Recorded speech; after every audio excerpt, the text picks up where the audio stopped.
Now playing at a theater near you. Now playing at a theater near you. Check newspapers. Now playing at a theater near you. Check local listings. Local listings? Scanning the now playing section of your newspaper is certainly a thing of the past, but what continues to live on are movies made in 1984. I'm Victor, and straight out of the Gen Experience, we jammed our theaters to catch the blockbusters hitting the big screen in 1984, because once they were pulled, there was no guarantee you'd ever see them again. Luckily, this was an era where the biggest films would often linger at your local Cineplex for months on end. Let that sink in. So we made time to see them all. Movies that today are still remembered, quoted, and live on in pop culture perpetuity via endless sequels and reboots decades later. What makes this year so special? Like and subscribe and we can recall and reminisce together. Did I pick the same movies to feature as you would? Let's find out. Everybody loved an underdog story, and one with a young protagonist who rises above it all. Ralph Macchio would become a star, and Karate Kid would come around for seconds after the original 1984 debut. But that time, he would do it all. Karate Kid has never really left our imaginations. A movie that included a toy line, there would also be 3 sequels of differing quality. The last included Hilary Swank with Mr. Miyagi in the 90s. The spirit of the original franchise also lived through a Saturday morning cartoon in 1989. However, it grows beyond its 80s beginnings and continued the legacy when this Gen X favorite would reboot the OG for a new generation, first in a 2010 film with Jackie Chan, and then in 2018 in the form of a streaming breakout series success that even survived moving services, bringing us our favorite characters and the joy of the original for those brought up alongside Daniel Russo, while allowing a younger generation to discover the magic. Even a stinker at the box office leaves a legacy. Helen Slater was beautiful as Kara Zor-El, cousin to Superman. But where the walking alcoholic performance of Peter O'Toole is forgettable, Brenda Vaccaro's devil-may-care comedy that offsets the over-the-top, just off of Mommy Dearest diva performance from Faye Dunaway, Supergirl is a camp cult classic. Hi, Jimmy Olsen, photographer. Even adding Jimmy Olsen from the Christopher Reeve movies was nothing more than kryptonite to this film. But because it's in the DC family of superheroes, nothing can kill Supergirl's legacy, not even a stink bomb like the 1984 entry that has gone down as a guilty pleasure. And anyone who finds this great cinema should be found guilty. Needless to say, this experiment will go down in history, just not for the right reasons. For years, you might think the Gremlins were an 80s comedy horror masterpiece that would stay firmly planted in the decade it came from. And until last year, you wouldn't be wrong. Sometimes something so loved from a generation continues to linger in the pop culture zeitgeist, even without any continuing media presence, long after a 1990 sequel, A New Batch, living off multiple references to the Gremlins' rules of care throughout the decade. You gotta keep him out of bright light. Gizmo and Stripe lived on in the shadows. That is, until Secrets of the Mogwai was announced and decided to take this graphic PG film and continue the story with a little animated prequel of the original, debuting on Max in 2023. The original film is often criticized for being too violent for PG, but as a reminder, PG was not intended for a strictly child audience, but for families, and one where parents should make an informed decision. For me, The Kitchen Massacre was right up my alley. Was it up yours? We Gen X youngins were bred for that kind of content, not to mention themes of loss and sadness that were in all PG and even G films. If you shield a kid from Kate's story about her father and hating Christmas, you do them a disservice. If you haven't seen it, I won't spoil that one.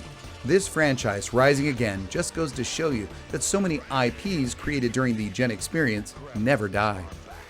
Speaking of franchises that never die, 1984 gave us an indelible comedy that goes down in history and has never been forgotten. Rated PG and fun for both adults and kids, its success since its premiere has spawned no less than 4 additional Ghostbusters films stretching over a number of decades, as well as an animated series lasting 153 episodes from 1986 to 1991. The latter being broadcast while the original movie sequel, Ghostbusters 2, was in theaters. The cartoon went as far as to change accordingly after the new entry.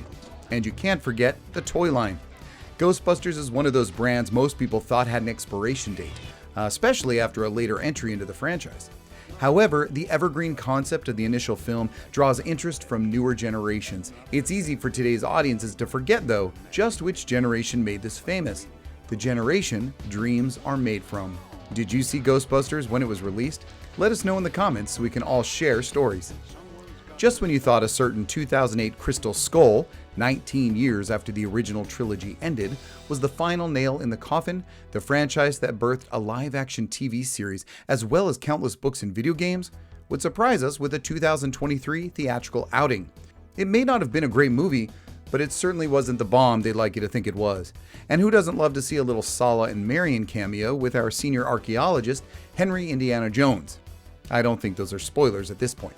But you can't deny its staying power after the series debut in 1981 with Raiders of the Lost Ark. The gory, gruesome, and grotesque Temple of Doom from 1984 walked the line of just what PG was and helped, I said helped, make the justification for PG-13 in the future. The historical significance, reference, and admiration for the brand continued longer than many others from the same period and will live longer than anything today's generation can offer, if they offered anything original. Horror is tough. Just refer to the Academy Awards for proof.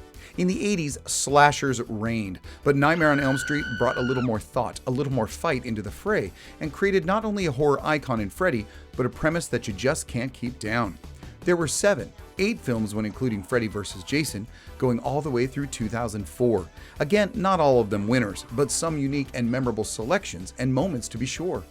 Early in the franchise, an ingenious 2-season show performed respectively on TV, Freddy's Nightmares.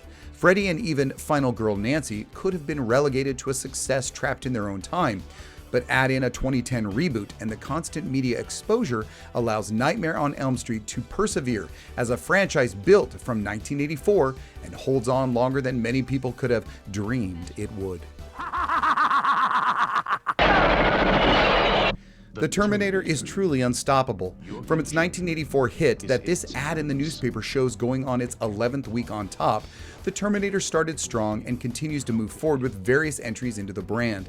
Terminator was followed up with a beloved hit sequel, Judgment Day, and then some lackluster entries took their toll. Those, as well as an inventive TV show which I thoroughly enjoyed, made chopped liver of the original timeline, that, like Skynet, can't be stopped. But here in 1984, Terminator surprisingly shuffled into our lives and has never left. I wasn't 17 when I saw this mature audience-only film, but was on the edge of my seat. Like so many things Gen X gave the world, it continues to be a well to draw from, as it has often been a surefire hit. Although recently, the T-Series models are definitely showing their age. The Muppet Show had debuted in 1975, and their first foray into movies was in 1979, followed by The Great Muppet Caper. But The Muppets Take Manhattan had arrived in theaters in 1984 and would end the trilogy of the original theatrical films. While puppets as puppet characters or as incredible practical effects were not just commonplace, but families and adults would enjoy a film laden with either the campy fun of a hand and rod puppet or the creepy elegance of full-body master puppeteering found in other classics of the era, like The Dark Crystal and Labyrinth. The Muppets have lived on in the new century with a multitude of additional retellings of classic stories in Muppet style. The Manhattan Muppets spawned an incredible Saturday morning cartoon phenomena, The Muppet Babies, from 1984 to 1991, kicking off a slew of other franchises to go all infantile with their properties. More recently, half a dozen new live-action Muppet shows, modeling themselves after Modern Family, late-night variety shows, or scripted comedies, have also materialized. Although Muppets never die, puppets as integral parts of respectable big-budget films are practically extinct. Modern viewers would relegate such practical puppeteering effects to G-rated fodder considered only for young children, when they were once revered as creative powerhouses in famous films. Thumbing through local listings in your newspaper was necessary, and sometimes was the only way to discover films other than big-budget blockbusters hitting your neighborhood Cineplex. Lying on the floor or wrapped in a phone cord trying to get consensus from a buddy or significant other on something now playing was part of life, and we loved it.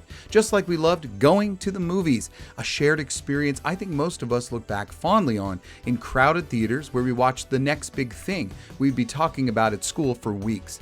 We couldn't imagine living In a world where young people stopped going to the movie with friends or refused to go outside altogether. There was no way we could fathom some of these very films going on to icon status, where YouTubers dedicate complete channels to reacting to them, to the blockbusters that live on today in reboots and continued sequels, or those that live squarely in their era with countless sequels or just two. Movies often rejected by 21st century sensibilities that leave young people clutching their pearls in shock at subject matter they deem inappropriate today, judging them on what they think is right in modern times instead of honoring them for the landmark entertainment they left the world and provided for those who lived through them during their first run. After looking for showtimes in the newspaper, of course. No, not all 7 of these films can be compared to the first 2. I know, right? Who knew there was 7? But you can't deny the first outing of misfit police cadets coming out in 1984, when R-rated meant something, and we clamored to watch them as underage kids. Co-starring a young Kim Cattrall, this was long before Sex and the City, but we'd all remember her from Porky's. Perhaps the toy line was a questionable idea for such a raunchy movie, but there it was, nevertheless, as well as an animated series debuting on Saturday mornings in 1988. This wasn't unusual for the time, and probably contributed to why Gen X is the way it is.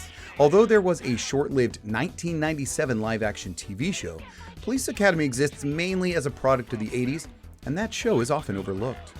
Adventure movies that didn't star Indiana Jones, Romancing the Stone and its sequel Jewel of the Nile were hits for the time, and for Michael Douglas and Kathleen Turner. These fun-loving action movies were popular on the big screen and on original pay services like HBO and at your video rental store. Always looked back on with a smile of a simpler time and a snapshot of a bygone era, as there are no reboots for these films on the horizon.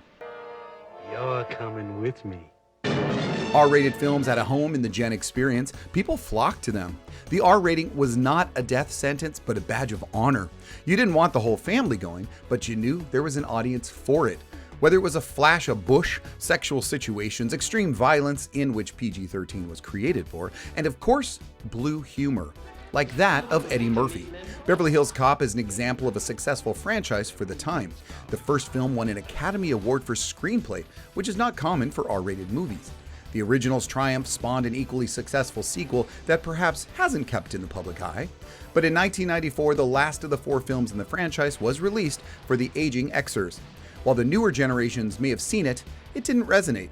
The film lives on squarely in its era, but its popularity has allowed it to live on, taking up space in iconic pop culture, when in 2003 it was picked as one of the greatest films of all time. A sequel to the Barbarian original, The Destroyer from 1984 is not as revered as the original Conan movie from 1982, where Arnold's titular character doesn't utter a word until 24 minutes in, and then about 9 lines in total. However, the 2 films are permanently affixed to the fantasy films famous from the late 70s and early 80s and have a legendary following. The Conan franchise is definitely remembered and respected to a point, but is very much a product of its time. Even a Jason Momoa 2011 outing bombed so dramatically, it's simply forgotten. And a 2013 direct sequel to the original with Schwarzenegger was planned but fell through. This allows Conan as a theatrical experience to live on through its 80s original theatrical releases. Oh, and countless books and comics. With no new entries on the big screen in sight, the Conan franchise, with its intense violence, will still live with us as an original. That would be certainly cut to a PG-13 if made today, sadly. 1984 at the movies brought us other incredible films, not blockbusters as we know them to be, and with no immediate sequels during the era, these are the one-and-done films that are still special, and not only remembered but revered by millions. Iconic in so many ways, they are discussed and referenced, and some very quotable. They will go down in history as well-known examples of films from the generation that gave us the stories still talked about today, even if only with one film to create that legacy. How many of these do you remember well? This is getting good. 16 Candles. Who can forget, or who would dare forget, 16 Candles? Red, she's gotten her boobies. Well, you could still say boobies in a movie trailer. Classic 80s. Classic. This is the single worst day of my entire life. That movie or any number of other John Hughes or Brat Pack film of this glorious era were rites of passage. We grew up with these characters on screen. There was always one we could identify with. These coming of age, age of innocence, or simple high school dramedies are gold. Even in changing times, they hold up.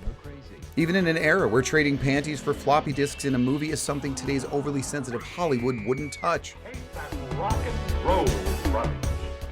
Nobody cares or wants to hear if they didn't age well.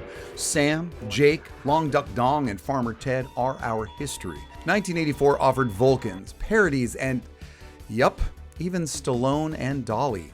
Who knew we needed this? We didn't. Just like we didn't need Two of a Kind with Olivia Newton-John and John Travolta. But many of the most cherished offered us our world, our daily lives depicted on film. We rooted for the good guys, the misunderstood, while laughing at the foolish antagonist on screen we all recognized in real life. 16 Candles is something no one can take away from us, and it was released in 1984. Kevin Bacon. He's a national treasure, am I right? And if you can't recognize that a film from 1984 is not living rent-free in our cultural zeitgeist when his presence and the references to the movie that put him on the map are key components of the Christmas special starring the Guardians of the Galaxy, then you aren't paying attention. The soundtrack, the dancing, the story of family and understanding lives on today as it always will with Footloose. We don't need no stinking sequels or reboots. Talking to you, 2011 flop. It is left alone because it was perfect at the time. Perhaps a sleeper hit when released in 1984, Disney was doing their best to change their image for a changing world. Splash is a subtle comedy with heart, and Tom Hanks, John Candy, and Daryl Hannah charmed the pants off of moviegoers. You can't deny Eugene Levy's part in this surprise adult humor Disney fare that showed the Mouse House was capable. A sequel on the Disney Channel doesn't count, so this one-hit wonder of the big screen is still recognized and referenced today as one heartwarming hit to so many of us.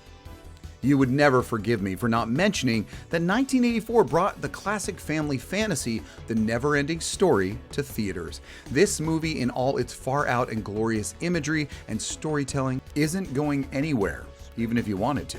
Yes, there was a sequel, The Next Chapter, released in 1991, but where Fantasia survived vanishing, the sequel was completely obliterated by the nothing. And by nothing, I mean no one going to see this film. Part 2 might as well have vanished, as it is the original from '84 that lives on long after its debut. A film that spans decades and generations of audiences with its dramatic storytelling, love of reading and make-believe, heart-wrenching loss that are important for young people to experience and not hide behind a PG-13 rating. This makes this film one for the ages. The theme song alone, without support of any ongoing media, will never die, conjuring imagery and feelings for children of today and those who can remember being a child. 1939 is often cited as the biggest year for film during the golden age of Hollywood. I'd wager to guess 1984 stands out just like the one that gave us Gone with the Wind and The Wizard of Oz. There might be another year or two that shine like '84, but as for modern cinema, cultural relevance is non-existence if it cannot have longevity. The impatience and rush for the next thing demonstrated today leaves no chance for even the smallest original idea to become everlasting. Very little new media lasts beyond its fleeting moments of stardom before quickly being replaced.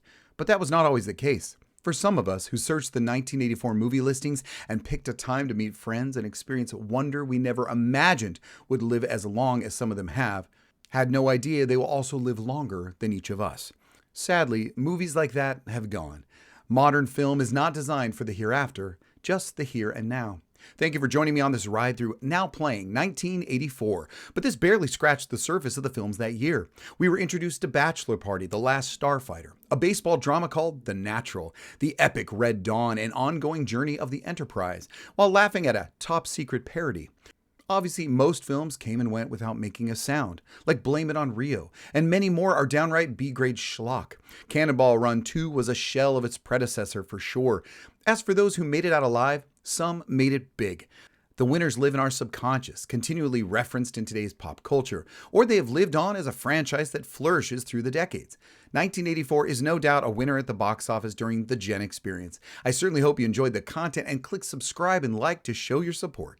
Please stick around the channel for more, and until next time. We're ready.